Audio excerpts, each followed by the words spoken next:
What is going on, guys? This is JW Films, and today we are talking about The Undertaker versus Brock Lesnar number 2. Or actually, I think they've had matches in the past in the 2000s, but we'll call it number 2, I guess. An expansion on the WrestleMania 30 match, the match too big for WrestleMania, Brock Lesnar versus The Undertaker. Of course, this started at, I believe it was Payback or Battleground, one of those pay-per-views. And we had Seth Rollins taking on Brock Lesnar. Brock Lesnar was dominant throughout the whole match. Goes for the cover, looks like a 3. Referee stops at 2. Lights go out. Undertaker's music hits. And then you have The Undertaker. And he kicks Brock Lesnar in the balls. That sets up our feud. Oh, he also does a chokeslam, I believe. And yeah, it was kind of forced, it felt like, on that night. And I wasn't too sold on it. Then we get to Monday Night Raw the next day. And then that's where I was sold on the match. We had this epic brawl thing. They did the same thing with Cena and Brock a few years back when Brock came back actually for the Extreme Rules match that they had in 2012. That was his big return. I think the next week or maybe 2 weeks after his big return, they did a very similar thing. They had all the locker room come out and separate them, but this is such a, I felt like they did a much better job at this. A lot more personal feeling, I guess. You know, the dialogue, "I will kill you, you're gonna have to," that kind of stuff, that all helped. They were yelling at each other, and they just kept going at it. Even Undertaker, he like flew around the ring, went up on the apron, and you know, for a dude his age and all the condition he's in, looked pretty good, and it sold me on the match. Then the last few weeks, I think it was a Paul Heyman promo. Undertaker interrupted that, another brawl, and maybe that was actually the same week. I'm not exactly sure, but there's been kind of on and off. And then this most recent Monday Night Raw, the go-home show to SummerSlam, we had the first we had the Undertaker promo. You know, pretty generic Undertaker promo. Did what it had to do. And then in the main event of the night, or the main attraction, I guess, it was Brock Lesnar's homecoming. It was in Minneapolis, and a whole bunch of fanfare Brock Lesnar had. You know, he was just kind of sitting there taking it all in. Paul Heyman was praying to him, and you know, another great Paul Heyman promo, of course. Undertaker interrupts it, comes in, kicks Brock Lesnar in the balls again, and has this time a sea of boos, because Minneapolis is so excited for Brock Lesnar, and it made Undertaker really seem like a heel, and he's not going to be a heel. He won't get booed like that in New York, I don't think. In my last SummerSlam prediction video, I said I'm going there. I don't think I'll be booing Undertaker personally. But that brings me to this match, and there's a couple routes they could go. I'll go with what would happen, what's going to happen, what I think should happen, and then there's another thing that I thought of actually, which, you know, could happen, probably not. I hope not, at least.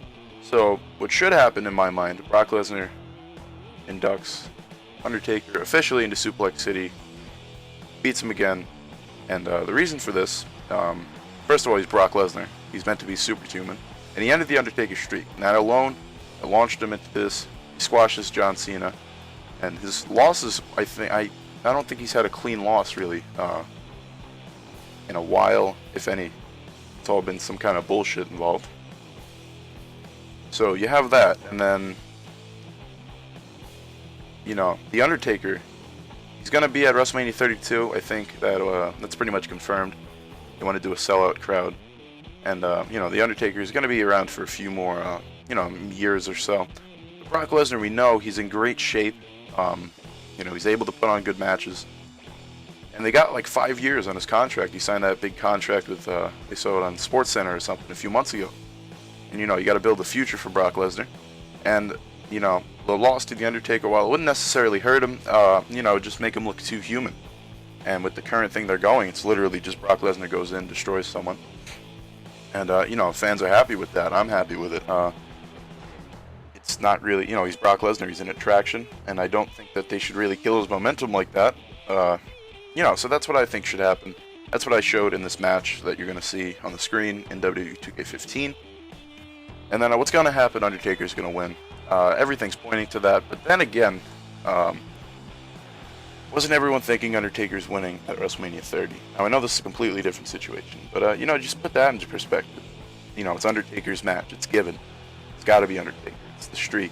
You know, the only solid, I think I said this to my family, actually, that Undertaker vs. Brock Lesnar at WrestleMania 30 was really the only lock-on match, for who's gonna win it that night.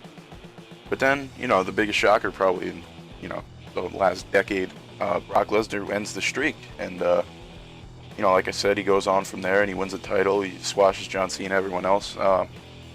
So to kind of just reverse all that, I guess, he doesn't have the title now. Undertaker screwed him out of the title, and that Undertaker's gonna beat him. And that's just kind of weakens Brock Lesnar. Maybe it could be good. Maybe the next night on Raw, Undertaker won't be there. Brock Lesnar fucking destroys everyone again and gets suspended again. Similar to what he did after WrestleMania 31. And yeah, I mean, I'd love to see that. Another Brock Lesnar. Maybe he can take apart the ring or some shit, throw it into fans, and I don't know. So what's gonna happen? Undertaker's probably gonna beat Brock Lesnar. But then what I thought about, which wouldn't, I wouldn't mind it, I don't think, but I don't think it should happen. I think a lot of fans would be upset with it. I probably think there's better ways to do it. And then again, it probably won't happen anyway. But you could have Undertaker win at SummerSlam, which is probably a given. But then they're kind of 1-1 with the recent feud. I know that there was some past matches, but let's just say they're 1-1, and then they have their the tiebreaker, rubber match, whatever you want to call it, at WrestleMania 32. I don't know. Because then I feel like, would you have Undertaker win twice against Brock Lesnar, 2 matches in a row? Or again, would you have Brock Lesnar beat Undertaker at WrestleMania and have 22-2? So that's probably not going to happen. That's just something I thought of. I thought I'd share. It's probably not going to happen. What's going to happen? Undertaker's going to beat Brock Lesnar. That's my prediction. But like I said, I want to see Brock Lesnar just destroy Undertaker. I'd be fine really if Undertaker retired after this match. It's not going to happen. Undertaker's definitely not going to retire. He's not going anywhere for at least a little bit more. So yeah, that is your prediction for SummerSlam 2015. Brock Lesnar versus The Undertaker. The match too big for WrestleMania. And if you like WWE games, we got 2K16 content coming out as soon as the game does. WWE 2K16 news also coming out, quickly as possible. And we'll do more of these pay-per-view predictions, and maybe even into 2K16, depending on the feedback. I've tried to do things like this before, and they've been remotely successful. And I usually only do them for matches I'm sort of invested in, or I feel like are worth talking about. And I felt like this was one of them. It was also one of the big pay-per-views, SummerSlam. So that's going to be it. Thanks for watching. Leave a like in the video, comment. If you haven't already, subscribe to the channel for all those reasons I just stated, and we'll see you in the next video.